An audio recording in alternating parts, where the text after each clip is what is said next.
ले चलते हैं आपको राजस्थान विधानसभा में इस वक्त नेता प्रतिपक्ष गुलाब चंद कटारिया क्या कुछ कह रहे हैं। कोई चिंता की बात नहीं, जो डूबना है प्रदेश को तो डूबेगा। मतलब 10 वर्ष में चाहे मेरी सरकार रही हो चाहे आपकी रही हो, किसी मैं स्वयं शिक्षा मंत्री हूँ, अपराधी होऊंगा, कोई चिंता की बात नहीं। लेकिन आप कम से कम इन 10 सालों से इन जितनी कोचिंग संस्थाएं चल रही है, इनकी जितनी परीक्षाएं हुई है, उनके परीक्षा के रिजल्ट के साथ आप अपनी टीम लगा करके इनका पोस्टमार्टम करो, तब आपको समझ में आ जाएगा कि बीमारी कहाँ से चली है। ये बीमारी इन व्यवसायियों के थ्रू चली है। मैं और आप पेपर आउट करेंगे, पेपर लाऊंगा 5 लाख दे दूंगा, 8 लाख दे दूंगा, मैं क्या 2 करोड़ 5 करोड़ 8 करोड़ दे सकता हूं क्या? ये सारे के सारे जो पैसे देने वाले बड़े बड़े दिग्गज लोग हैं, जो कोई 10 करोड़ में पेपर ले जाता है, कोई 3 करोड़ में ले जाता है, कोई 2 करोड़ में ले जाता है, फिर अपने कोचिंग संस्थान में रिजल्ट लाता है, उसके बाद बड़े बड़े पोस्टर बाहर लगाता है, मेरा 100% सिलेक्शन। ये है बीमारी की जड़। अगर मार करना चाहते हो तो यहाँ करो, तब तो जाकर के इसको कोई रोक सकोगे। बाकी से केवल मन को संतुष्ट करने का काम करो तो ये राजस्थान के उस गरीब बच्चे के साथ न्याय नहीं होगा, जो बड़ी मुश्किल से पढ़ता है, अपने घर में बूढ़े माँ बाप को भूखे मार के पढ़ता है और उसके बाद परीक्षा के लिए जाता है, रोता हुआ घर लौटता है। क्या दुख नहीं होता है? हम लोगों के मन में कोई रहम नहीं है कि आखिर उस बच्चे का क्या होगा जो अपनी बड़ी पीड़ा के साथ पढ़ रहा है। इन सारे पैसे वाले लोगों के पास में आपने सारी सरकारी नौकरियों को भेज दिया। मैं बहुत कड़वा सच बोल रहा हूं। आज जो पिछले 8 साल में नौकरी में लगे ना, उन सब का भी पोस्टमार्टम कराओ, आपको लगेगा आधा फर्जी मामला निकलेगा। कोई है नहीं, कोई सोचने वाला है इस पर कि आखिर उसके दर्द को कौन जानेगा? है ना, जिस प्रकार से हमने परीक्षा के माध्यम से इन पैसे वाले लोगों को उतार करके सारे के सारे उन गरीबों की आशाओं के ऊपर पानी फेर दिया। रात और दिन पड़ता है, भूखा प्यासा पड़ता है, घर बेच करके पढ़ता है, खेत बेच करके पढ़ता है, लेकिन जब उसका सिलेक्शन नहीं होता तो जहर खा के मरता है। कोई इस पीड़ा को समझने के लिए तैयार नहीं है। और हम इस कानून को ला करके दुनिया को बताना चाह रहे हैं कि हमने इतना बड़ा कानून कर दिया, इस कानून से कुछ भी नहीं होगा। मैं आज आपको कह रहा हूं, ये जो आपने नए प्रावधान जोड़े हैं, मैं सोचता हूं कि मुझे कुछ बोलने की इच्छा नहीं, मुझे बहुत दुख है इस बात का। क्या होगा ये?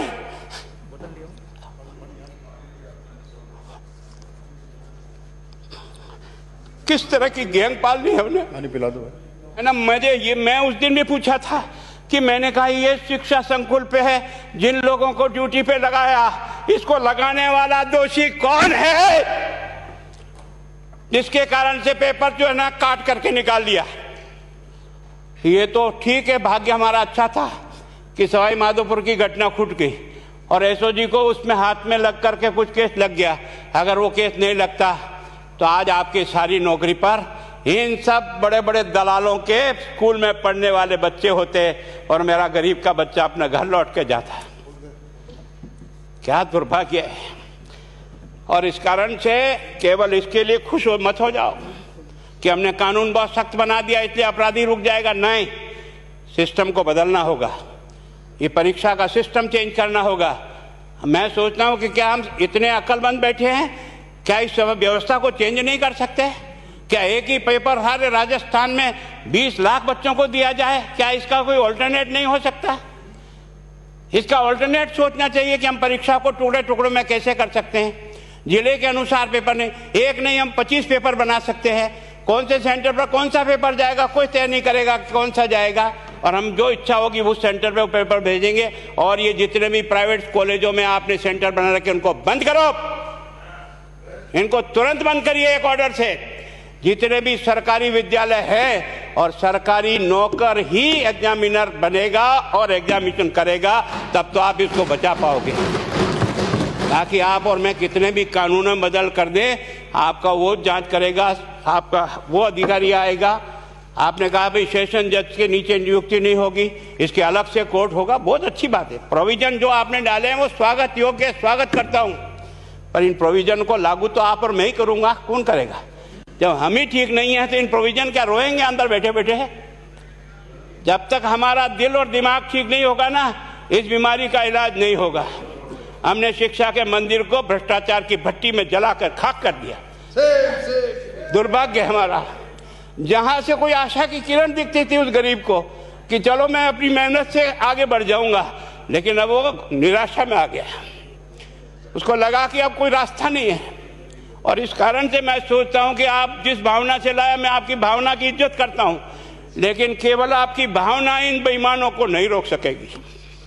इसको रोकने के लिए हमको सिस्टम को बदल करके और तुरंत उस पर ध्यान करना चाहिए। कानून 302 का बना हुआ है, क्या मर्डर रुक गए? आप भी जान रहे हो, रोज के रोज पोक्सो कोर्ट में आजीवन कारावास हो रहा, क्या व्यभिचार रुक गया है? अपराधी को दंड मिल सकता है, अपराध बंद नहीं हो सकता है। अपराध बंद करने के लिए जो सिस्टम होते हैं उस सिस्टम में चलो।